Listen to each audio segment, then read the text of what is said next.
subscribe to our channel and press the bell icon. السلام علیکم عزیز طلباء و طالبات، سر عبدالستار خان یوٹیوب چینل میں آپ تمام کا استقبال ہے۔ 12th Urdu grammar transformation of sentences, جملوں کی تخلیق دیکھیں گے۔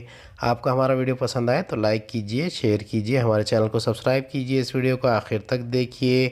چلیے شروعات کرتے ہیں۔ جملوں کی قسمیں: بیانیہ جملے، اس میں آتے ہیں مثبت جملے اور منفی جملے، اس سے آپ انکاریہ اور اقراریہ جملے بھی کہہ سکتے ہیں۔ فجائیہ جملے، انشائیہ جملے، حکمیہ جملے، سوالیہ جملے۔ اب ذیل کے جملوں کو پڑھ کر ان کے معنی پر غور کیجئے۔ ہم پہلے سے سمجھیں گے اور اس کے بعد جملوں کی تخلیب یعنی تحویل کیسے کی جاتی ہے، ایک جملے سے دوسرے جملے میں تبدیل کیسے کیا جاتا ہے وہ دیکھیں گے۔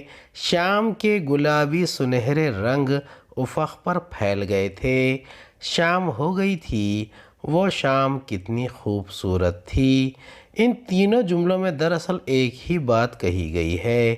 پہلے جملے میں شام ہونے کے واقعے کو اس کے رنگوں کے ساتھ بیان کیا گیا ہے۔ آپ جانتے ہیں کہ جس جملے میں ایسا پرتکلف اظہار کیا جائے اسے انشائیہ جملے کہتے ہیں۔ دوسرا جملہ شام ہونے کی خبر دے رہا ہے، اسے خبریہ جملہ کہتے ہیں۔ اور تیسرے جملے میں شام کی خوبصورتی پر اپنے تاثر کا اظہار کیا گیا ہے، ایسے جملے کو فجائیہ جملہ کہتے ہیں۔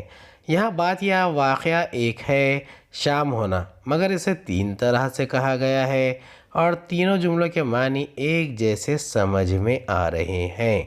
اس سے ثابت ہے کہ ہم ایک ہی خیال کو معنی بدلے بغیر مختلف طرح سے ادا کر سکتے ہیں۔ اب ان جملوں کو پڑھ کر ان کے معنی پر غور کیجئے۔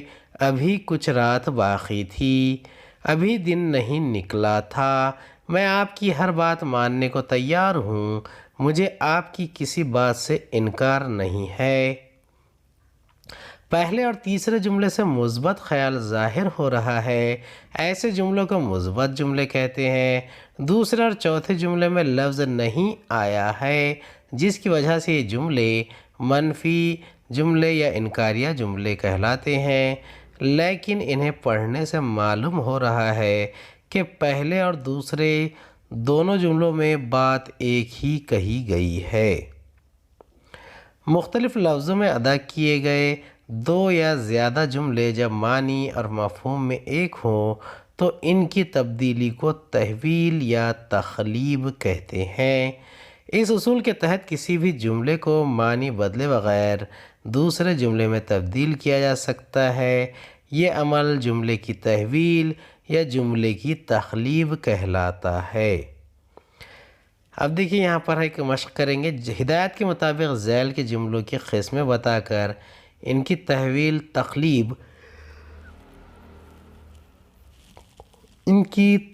تخلیب اس طرح کیجئے کہ مفہوم میں فرق نہ آئے۔ پہلا ہے، بادشاہ نے وہاں کے اعانت کرنے کا وعدہ کیا ہے۔ جملہ اس طرح تبدیل کیجئے کہ اس میں بادشاہ کا وعدہ شامل ہو جائے۔ دوسرا، بعد لمحے کے شاہزادے پر بے ہوشی طاری ہوئی ہے، منفی جملے میں تحویل کیجئے۔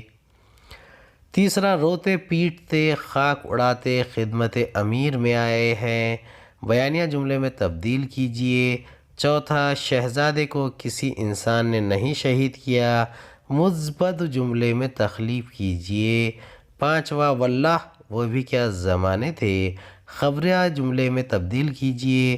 چھٹا، وہ ایسی شال پا کر بہت خوش ہو گئی، فجائیہ جملے میں تبدیل کیجئے۔ ساتواں، وہ کیوں ان میں شمار کیا جائے، منفی جملے میں تبدیل کیجئے۔ پہلے کا جواب ہے، بادشاہ نے وہاں کے اعانت کرنے کا وعدہ کیا ہے، انشائیہ جملہ۔ جواب ہے، وہاں کے بادشاہ کا وعدہ اعانت کا ہے۔ دوسرا ہے، بعد لمحے کے شاہزادے پر بے ہوشی طاری ہوئی، مثبت جملہ ہے، اس کی تخلیب، بعد لمحے کے شاہزادے کے ہوش و حواس باقی نہیں رہے، منفی جملہ۔ تیسرا، روتے پیٹتے خاک اڑاتے خدمت امیر میں آئے، انشائیہ جملہ، وہ مغموم تیزی سے امیر کے پاس آئے، یعنی بیانیہ جملہ بن رہا ہے۔ چوتھا ہے، شہزادے کو کسی انسان نے نہیں شہید کیا، منفی جملہ ہے، اس کا جواب ہے شہزادے کو کسی غیر انسان نے شہید کیا ہے، مثبت جملہ بنا ہے۔